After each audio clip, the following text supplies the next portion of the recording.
can use structuring tools to underpin our questioning.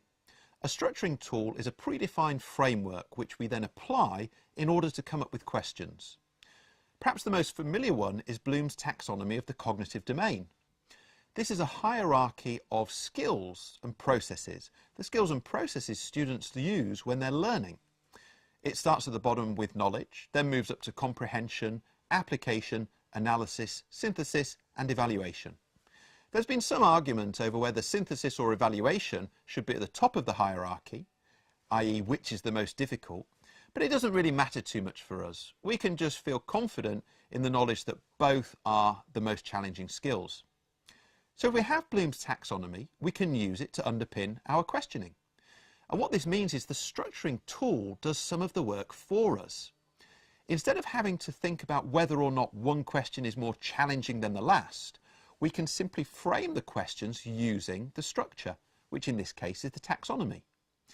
So we might plan our questions in advance of the lesson and use the taxonomy to do that. So we plan some questions near the bottom, some simple questions, and then we move up the taxonomy until we get to the top and some much more complex and challenging questions. Another option is to use the taxonomy in the lesson to come up with questions off the cuff. So for example, we might be working with a learner, we pose them a question, we've realised that that question is too easy for them, so we think to ourselves, okay, how can I move up the taxonomy? Right, I'll ask them an evaluation question instead. And immediately we can feel confident that the level of challenge has increased. Bloom's taxonomy is just one example of a structuring tool, and it's not appropriate in every situation. Other examples include concrete to abstract, general to specific, and the taxonomy of the psychomotor domain, which is often more appropriate in practical subjects.